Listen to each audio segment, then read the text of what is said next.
యోబు గ్రంథము 4వ అధ్యాయము 16వ వచనము చివరి లైన్ నేనే చదువుతాను. ఏమనగా దేవుని సన్నిధిని, ఒక మెల్లనైన స్వరము భక్తుడు వింటూ అంటున్నాడంట, దేవుడే అడుగుతున్నాడంట. ఏమనగా దేవుని సన్నిధిని మర్త్యులు నీతిమంతులగుదురా, తమ్ము సృజించిన వాని సన్నిధిని నరులు పవిత్రులగుదురా అని అడుగుతున్నాడు. ఈ దినం మనకు కూడా అదే ప్రశ్న. ఏంటి మర్త్యులు అంటే ఎవరు? ఆ వర్డ్కి మీనింగ్ తెలిస్తే అందులో ఉన్నది ఏంటో మనకి అర్థమవుతుంది. ఏంటండి మర్త్యులు అంటే? మరణించిన వారు ఆయన సన్నిధానంలో నిలబడి ఆయనను జ్ఞాపకం చేసుకొనగలుగుతారా? ఆయన ఇచ్చే రక్షణను స్వీకరించగలుగుతారా? లేకపోతే ఆయనకి ఏమైనా చేయగలుగుతారా? మరణించి భూమిలోకి వెళ్ళిపోయి వారి జ్ఞాపకము కూడా లేని వారు దేవునికి ఏమన్నా ఇవ్వగలుగుతారా? ఇప్పుడు మన పితరులందరూ వెళ్ళిపోయారు, వాళ్ళు మనకు కనబడుతున్నారా? వాళ్ళు కనీసం దేవునితో వారు సరి చేసుకునే సమయం ఉందా వారికి? వాళ్ళ సమయం అయిపోయింది, భూమి మీద వాళ్ళ సమయం అయిపోయింది, వెళ్ళిపోయారు. అందుకే ఈ దినం మనకి దేవుడు అదే హెచ్చరిక ఇస్తున్నాడు. మరి మరణించిన వారు ఎలాగో ఆ పని చేయలేరు, దేవుని నామం స్తుతించలేరు, దేవునికి ఇవ్వవలసినవి ఇవ్వలేరు, దేవుని దగ్గర నుంచి పొందుకొనవలసినవి పొందుకొనలేరు. వారి ప్రయాణం ముగించేసి వారు వెళ్ళిపోయారు దేవుని సన్నిధానంలోకి. మరి సజీవ లెక్కలో ఉన్న నీవు నేను ఆయన ఎదుట నీతిమంతులుగా కనబడుచు ఈ సృజించిన ఈ సృష్టికర్తను మనం ఏం చేయాలి? నిత్యము స్తుతించాలి, ఆరాధించాలి. నీ పూర్ణ హృదయంతో పూర్ణ ఆత్మతో ఆయనను ఆరాధించాలి. అదే దావీదు భక్తుడు చేస్తున్నాడు. 145వ కీర్తన మనము చూసుకుందాము. ఈ లాస్ట్ 5 కీర్తనలు 145 నుంచి 150 కీర్తనలు బ్యాక్గ్రౌండ్ మనకు అక్కడ ఏమి పెద్ద టైటిల్స్ ఏమి ఇవ్వలేదు, కానీ కేవలం దావీదు రాసిన కీర్తన, దావీదు రాసిన స్తుతి కీర్తన అని మాత్రమే ఇచ్చారు. తాను వెళ్ళిన పరిస్థితుల గుండా, మరణాపాయాల గుండా, లేకపోతే ఆయన చేసిన పాపములను బట్టి, ఆయన ఎదుర్కొన్న తిరుగుబాట్లను బట్టి తప్పించుకొని వెళ్ళినప్పుడు, యుద్ధములలోనూ ఖడ్గములు వచ్చినప్పుడు ఆయన మీదకి అనేక రకంగా శత్రువులు వచ్చి ఆయనను పోరాటం చేసినప్పుడు దేవుడు తనకిచ్చిన విజయాలన్నిటిని బట్టి, తనకిచ్చిన నెమ్మదికై, తనకిచ్చిన ఆరోగ్యముకై, తనకిచ్చిన క్షేమముకై దేవుడు తనను కాపాడిన విధమును బట్టి ఈ లాస్ట్ 5 కీర్తనలు కూడా కేవలం స్తుతి కీర్తనలే. ఒకే కీర్తన అది, కాకపోతే మనం చదువుకోవడానికి వీలుగా ఉంటుంది కాబట్టి అవి అధ్యాయాలుగా డివైడ్ చేశారు. ఇందులో ఈ దినం మనం చూడబోతున్నది 145వ కీర్తన మొదటి 11 వచనాలు నేనే చదువుతున్నాను. రాజు అయిన నా దేవా, నిన్ను ఘనపరిచెదను, నీ నామము నిత్యము సన్నుతించెదను. అనుదినము నేను నిన్ను స్తుతించెదను, నిత్యము నీ నామమును స్తుతించెదను. యెహోవా మహాత్మ్యము గలవాడు, ఆయన అధిక స్తోత్రము నొందదగినవాడు, ఆయన మహాత్మ్యము గ్రహింప సఖ్యము కానిది. ఒక తరము వారు మరి ఒక తరము వారి ఎదుట నీ క్రియలను కొనియాడుదురు, నీ పరాక్రమ క్రియలను తెలియజేయుదురు. మహోన్నతమైన నీ ప్రభావ మహిమను, నీ ఆశ్చర్య కార్యములను నేను ధ్యానించెదను. నీ భీకర కార్యములను విక్రమమును మనుష్యులకు వివరించుదురు. నేను నీ మహాత్మ్యమును వర్ణించెదను. నీ మహాదయాళత్వమును గూర్చిన కీర్తిని వారు ప్రకటించెదరు. నీ నీతిని గూర్చి వారు గానము చేసెదరు. యెహోవా దయాదాక్షిణ్యములు గలవాడు, ఆయన దీర్ఘశాంతుడు, కృపాతిశయము గలవాడు. యెహోవా అందరికీ ఉపకారి, ఆయన కనికరములు ఆయన సమస్త కార్యముల మీద నున్నవి. యెహోవా నీ క్రియలన్నీ నీకు కృతజ్ఞతాస్తుతులు చెల్లించుచున్నవి. నీ భక్తులు నిన్ను సన్నుతించెదరు. ఆయన రాజ్య మహోన్నత ప్రభావమును ఆయన బలమును నరులకు తెలియజేయుటకై నీ భక్తులు నీ రాజ్య ప్రభావమును గూర్చి చెప్పుకొందురు, నీ శౌర్యమును గూర్చి పలుకుదురు. దావీదు భక్తుడు చెప్తున్నాడు, ఏమని చెప్తున్నాడు? యెహోవా నీ నామము నేను ఘనపరిచెదను, అనుదినము నేను నీ గొప్పతనము నేను వివరిస్తాను, నిన్ను సన్నుతిస్తాను. నీవు నా జీవితంలో నాకు కలిగిన శ్రమలన్నిట్లో నాకు తోడుగా ఉండి నన్ను నడిపించి నన్ను కాపాడిన దేవా, నిత్యము నిన్ను సన్నుతించెదను, అనుదినము అనునిత్యము నీ నామమును మాత్రమే నేను స్తుతిస్తాను. నీవు గొప్పవాడవు, నీ ప్రభావము నీ మహాత్మ్యము చాలా స్తుతి నొందదగినది, మా అందరి మీద నీకే అధికారము కలిగిన దేవుడు అని ఒప్పుకుంటున్నాడు. ఎవరు? ధనము, ఘనము, బలము, పేరు, ఐశ్వర్యము, అంతస్తు అన్నీ కలిగి ఉన్న ఒక రాజు ఈ మాటలు చెప్తున్నాడు. తన కొదువైనది ఏదీ లేదు, కానీ తను ఇంకొక సూపర్ న్యాచురల్ పవర్ని స్తుతిస్తున్నాడు. వేడుకోవట్లేదు కానీ స్తుతిస్తున్నాడు. నా దేవా, నేను వెళ్ళిన ఈ పరిస్థితులు అన్నిటి గుండా నన్ను నడిపించావు. నేను గడిపిన ఈ సంవత్సరములన్నీ కూడా నీ కృపను, నీ దయను, నీ కాపుదలను, నీ భద్రతను నా మీద ఉంచిన దేవా, అన్నిటికంటే ముఖ్యముగా నీవు దీనులను రక్షణతో అలంకరించిన దేవుడవు అని 149వ కీర్తనలో ఉంటుంది. 149వ కీర్తన 4వ వచనము, యెహోవా తన ప్రజల యందు ప్రీతి గలవాడు, ఆయన దీనులను. ఇది మనకి అలంకారమై ఉండాలి. మన ఆత్మలకు అలంకారం ఏంటి?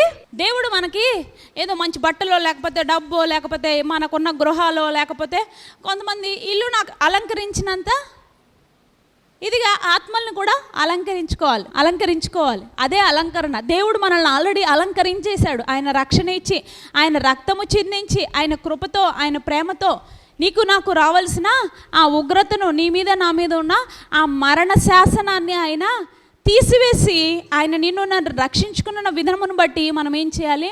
ఆయనను అనుదినము అని రాశాడు అక్కడ. అందుకే భక్తుడు చాలా చక్కగా అనుదినము నేను నిన్ను స్తుతించేదను అంటున్నాడు. మన వాళ్ళు సంవత్సరానికి ఒకసారి స్తుతించడమే గొప్ప. 31వ తారీఖు రాత్రి మాత్రం చాలా గొప్పగా స్తుతించేస్తారు. అదొకటే అనుకుంటారు, ఎందుకంటే ఒక సంవత్సరం గడిచిపోతుంది కదా. ఓ సంవత్సరం గడిపేసాడు దేవుడు కాబట్టి దేవా నీకు వందనాలు అనుకుంటారు. మిగిలిన వారములు, మిగిలిన దినములు భక్తుడైతే ఎప్పుడూ కూడా దేవునితోనే నడిచాడు. దేవుని ఆలోచన తను ఎలాగంటే తన హృదయంలో ఎప్పుడు దేవుని గూర్చిన ధ్యానమే ఉంది. దేవుని గూర్చి ఆలోచిస్తున్నాడు, దేవుని పనిలోనే ఉన్నాడు. తన పనులు చేసుకుంటూ తనకు వచ్చిన ఈ శ్రమలన్నిట్లో, శోధనలన్నిట్లో కూడా దేవుడిని ఎన్నడూ విడిచిపెట్టలేదు. అందుకే ఎంతమంది భక్తులున్న పరిశుద్ధ గ్రంథంలో దావీదును మాత్రం దేవుడు ఏమని పిలుచుకున్నాడు? నా హృదయానుసారుడు అని పిలుచుకున్నాడు. మనకు కూడా అటువంటి ఆశ మనం కూడా కలిగి ఉండాలి. ఈ దేవుడు తప్ప నాకు ఇంకెవరు చేస్తారు? ఈ దేవుడే కదా నన్ను ఈ దినంగా నడిపించాడు, ఈ దేవుడే కదా, ఇంత గొప్ప దేవుడే కదా నన్ను ఈ రీతిగా ఉంచాడు అని మనం దేవుని స్తుతించుకోవాలి. ఎవరినో చూసి మనకు కూడా అలాంటి వాతలు ఉండాలని మనం కోరుకోకూడదు. ఎవరి పరిమాణము కొలది దేవుడు వారిని ఆశీర్వదించాడు. నీ ఉన్న స్థితిలో నీకు అట్టి క్షేమస్థితిని ఇచ్చాడు దేవుడు అని నీవు సంతోషపడాలి. ఒక్కొక్క అనుకుందంట పులిని చూసి చక్కగా, దానికి చిరుత పులికి చక్కగా చుక్కలు ఉంటాయి కదా అనుకుందంట. ఒకసారి ఇద్దరు కలిసి అడవిలో ప్రయాణం చేస్తున్నారంట. చిరుత నీ బాడీ మీద ఉన్న your skin looks so beautiful with the dots on your skin అన్నదంట. అది అన్నదంట, చిరుత అందంట, నీకేంటి, నీ లైఫ్ స్టైల్ చూస్తే నాకు చాలా హ్యాపీగా ఉంది, నువ్వు ఎక్కడంటే అక్కడ ఉంటావు, ఎవరన్నా నిన్ను పెంచుకుంటారు, నన్ను ఎవరు పెంచుకుంటారు, నన్ను తీసుకెళ్ళి నేను ఎక్కడో అడవిలో వాళ్ళని వీళ్ళని ఏదో బలాత్కారంగా చంపేసి నేను తినాలి, నీకైతే చక్కగా పాలు, గుడ్డు, కోడిగుడ్లు, చికెన్ అన్నీ పెట్టి నిన్ను చక్కగా వాళ్ళే పిలిచి నీకు భోజనం పెడుతున్నారు, నాకైతే అది కూడా లేదు, ఈ బాహ్య సౌందర్యం ఏముంది, అది ఎప్పుడు ఉంటుంది ఎప్పుడు పోతుంది, ఎవరు చంపేస్తే నేను వెళ్ళిపోతాను, నువ్వైతే అలా కాదు, నువ్వు చచ్చిపోయే వరకు వాళ్ళే చూసుకుంటారు నిన్ను, చక్కగా నీకు బెడ్ వేస్తారు అందంట. అట్లా ఆ రెండు జంతువుల మధ్యనే అంత వ్యత్యాసం ఉంది. దేవుడు నీకు నాకు కూడా అటువంటి వ్యత్యాసాలే పెట్టాడు. నీవు అనుకుంటున్నావేమో ఉన్నతమైన స్థితిలో ఉన్న వారిని చూసి వారిలాగా నేనెందుకు లేనని నువ్వు అనుకోకు. నువ్వు అనుకోవాల్సింది ఏంటి? నా దేవా నాకు ఈ స్థితిని ఇచ్చావు, ఈ స్థితిలో నన్ను క్షేమస్థితిలో నడిపిస్తున్నావు, నాకు ఇచ్చిన ప్రతి ఆశీర్వాదము అన్నిటికంటే ముఖ్యమా దీనురాలనైనా దీనుడనైనా నన్ను నీ రక్షణతో నన్ను అలంకరించావు కదా ప్రభువా. గడిచిన 7 మాసములు నీ సన్నిధానములో నన్ను నేను కనపరుచుకునే కృపనిచ్చావు, ఆరోగ్యం ఇచ్చావు. మరి మర్తిలో లేకపోతే మృతుల గుంపులోకి నన్ను చేర్చినను నాకు సంతోషం, ఎందుకంటే నీతో ఉంటానన్న నిరీక్షణ నాకు ఉంది ప్రభు అని మనం దేవుణ్ణి స్తుతించాలి. మనం మరణించినను ఆయనతో ఉంటామన్న నిరీక్షణ మనకి కలిగి ఉండాలి. అది ఎవరికి ఉంటుందో తెలుసా? నిజముగా యథార్థముగా ఆయనకు హృదయాలని ఇచ్చేసిన వారికే అటువంటి నిరీక్షణ ఉంటుంది. భక్తుడు అదే చెప్తాడు కదా, దావీదు భక్తుడు, ప్రభువా నేను యథార్థముగా నా హృదయపూర్వకముగా నేను నీకు ఇచ్చేసాను, నా హృదయాంతరంగములు నెరిగిన దేవుడవు, హృదయాంతరంగములను పరిశోధించువాడవు నీవే, కాబట్టి ఇక మీదట నేను ఇచ్చిందంతా నీకే, కాబట్టి నువ్వే చూసుకో ప్రభు అని దేవుడికి సమర్పించేసుకున్నాడు. మనము కూడా ఈ దినము అట్టి రీతిగానే మన హృదయాలను మనం ఆయన సన్నిధానంలోనికి, ఆయన చేతిలోనికి సమర్పించేసుకొని అనుదినము ఆయన స్తుతి మన నోట ఉండాలి. అనుదినము అనుక్షణము ఆయనతో మన ఆత్మలు సంధింపబడుతూ ఉండాలి. ఆయన చేసిన ప్రతి కార్యమును బట్టి నీవు కూర్చుండినను, నీవు లేచినను, నువ్వు నడిచినను, నువ్వు పండుకొనినను నీ నోట ఏముండాలి? దేవుని నామమును గూర్చిన స్తుతులే ఉండాలి. ప్రసంగి భక్తుడు చక్కని 2వ అధ్యాయంలో చాలా చక్కగా రాస్తాడు. పడుకోవడానికి, కూర్చోడానికి, తినడానికి, లేవటానికి, నడవడానికి ప్రతి దానికి సమయం కలదు అంటున్నాడు. 3వ అధ్యాయం 1వ వచనమే చదువుతున్నాను చూడండి. ప్రతి దానికి సమయము కలదు, ఆకాశము కింద ప్రతి ప్రయత్నమునకు సమయము కలదు. ఇంకా మిగిలిన అంతా కిందకి వెళ్ళిన తర్వాత మీరు చదువుకోండి.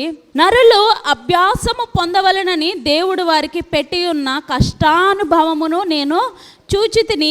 దేని కాలమందు అది చక్కగా నుండునట్లు సమస్తమును ఆయన నియమించి ఉన్నాడు. ఆయన శాశ్వత కాల జ్ఞానము నరుల హృదయమందుంచి ఉన్నాడు కానీ దేవుడు చే క్రియలను పరిశీలనగా తెలుసుకొనుటకు అది చాలదు. అదంట దేవుడు ఏం పెట్టాడంట? నరులు అభ్యాసము పొందాలి, దేవుని గూర్చి ఇంకా లోతైన విషయాలు తెలుసుకోవాలి, దేవుడు ఎంత గొప్పవాడో తెలుసుకోవాలని దేవుడే కొన్ని శ్రమలను నరుని జీవితంలో ఒప్పుకున్నాడంట. ఎందుకు? అట్లా అయినా ఈ ప్రజలు నా గురించి తెలుసుకుంటారని, ఆ అనుభవ జ్ఞానముతో ఆయనను ఇంకా నమ్మకంగా సేవిస్తారు అని సమస్తం జీవితంలో అన్నీ అనుభవించేసి చివరి దశలో సొలొమోను జ్ఞాని, ఆయన జ్ఞాని, మహాజ్ఞానము, గొప్ప ఐశ్వర్యవంతుడు, రాజు. ఆయన క్యారెక్టర్ ఇంకా డిఫరెంట్. ఎందుకు అడగండి? పరిశుద్ధ గ్రంథంలో దేవుడే వాగ్దానం చేశాడు, నీ ముందు కానీ నీ తర్వాత కానీ నీ వంటి జ్ఞానము వివేచన కలిగిన వాడు ఎవడునూ ఉండడు అనేసి లోకంలో ఉన్న ఐశ్వర్యం కూడా ఇచ్చేశాడంట దేవుడు. అటువంటి అన్ని అనుభవించేసిన ఆ రాజు రాస్తున్నాడు అనమాట. అంత జ్ఞాని అయినా ఆ రాజు రాస్తున్నాడు, భూమి కింద సమస్తానికి సమయం కలదు.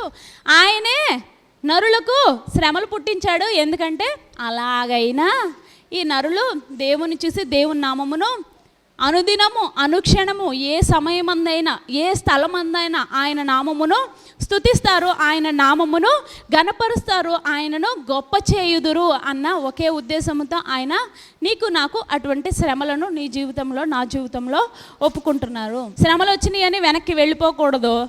ఒకటే మాట జ్ఞాపకం చేసుకోవాలి, మనము జీవించి ఉన్న కాలమే ఆయనకు మనము నమ్మకముగా ఉండాలి. సజీవ లెక్కలో ఉన్న కాలములోనే మనము నమ్మకముగా ఉండగలము. మరి మరణించిన తర్వాతే ఇంకా మనకు ప్రయాణంలో ఇంకా స్టాపు, లేకపోతే దేవుణ్ణి వేడుకొనుట, లేకపోతే దేవుణ్ణి అడుక్కోవడం, లేకపోతే దేవుని స్తుతించుకోవడం, లేకపోతే కుటుంబంతో సమయం గడపడం, ఇవన్నీ ఏముండవు. ఇంకా అయిపోయింది అక్కడితో. మన ప్రయాణంలోనే ఉన్న దేవుడు ఇచ్చిన ఆ అపాయింట్మెంట్ టైంలోనే, స్టార్టింగ్ నుంచి ఎండింగ్లోనే ఇవన్నీ మనం ముగించేసుకోవాలి. అయితే నీవు ఎంత నమ్మకంగా ముగించుకుంటావు అన్నదే ఇంపార్టెంటు. ఆరంభం కన్నా అంతము గొప్పగా ఉండాలని కోరుకోవాలి. అర్థమైందండి? ప్రతి వారం చెప్తాను ఇదే మాట నేను. ఏంటి? మన ఆరంభం కన్నా మన అంతము గొప్పగా ఉండాలి. మనం మరణించినప్పుడు దేవుడు సంతోషపడాలి. నా నమ్మకమైన దాసుడు, నా నమ్మకమైన దాసురాలు ఇట్టి రీతిగా దేవుని ఇంత చక్కగా నన్ను సేవించారు, నా నామమును ఎప్పుడు స్తుతి చేస్తూనే ఉన్నారు అనేసి దేవుడు చెప్పుకోవాలి. మలాకీ గ్రంథము 1వ అధ్యాయము 10వ వచనం. మీలో ఒకడు నాకు బలిపీఠము నిరర్ధకముగా అగ్ని రాజ పెట్టకుండునట్లు నా మందిరపు వాకిండ్లను మోయువాడొకడు మీలో ఉండిన ఎడల మేలు. మీ యందు నాకు ఇష్టము లేదు, మీ చేత నేను నైవేద్యమును అంగీకరింపనని సైన్యములకు అధిపతి యగు యెహోవా సెలవిచ్చుచున్నాడు. పూర్ణ మనసుతో, పూర్ణ అంగీకారముతో దేవునికి మనము ఇవ్వడము ఆయన కోరుకుంటాడు. నువ్వేదో ఇచ్చావంటే అది ఇచ్చింది వేస్ట్ అయిపోద్ది, నీ సమయము వ్యర్థమైపోద్ది. దేవుడు అదే చెప్తున్నాడు. ఇస్తే నమ్మకముగా, యథార్థముగా ఆయన సన్నిధానంలో సంపూర్ణంగా ఇస్తేనే ఆయన యాక్సెప్టెన్స్ చేస్తాడు. కొరింథీయులకు రాసిన పత్రికలు అదే ఉంటుంది కదా. అది నీ ధనమైనా కావచ్చు, నీ ఘనమైనా కావచ్చు, నీ బలమైనా కావచ్చు, నీ జ్ఞానమైనా కావచ్చు, నీవు ఇచ్చే స్తుతులే కావచ్చు, నీ హృదయ అర్పణ బలులైనా కావచ్చు, ఏదైనా కూడా ఎలాగివ్వాలి? సంతోషముగా ఇచ్చువానిని దేవుడు ప్రేమించును. ఈ దినము అటువంటి సంతోషమైన హృదయ అర్పణలు మనం ఆయనకు చెల్లించాలి. ఎందుకు? మనం ఎంతకాలం ఉంటామో ఎవరికి శాశ్వతం కాదు. ఉన్న ఈ సమయమును సద్వినియోగం చేసుకొని ఆయన నామమును నిత్యము స్తుతించుచు ఆయన నామమును గొప్ప చేయాలి. అట్టి కృప దేవుడు మనందరికీ దయచేయను గాక.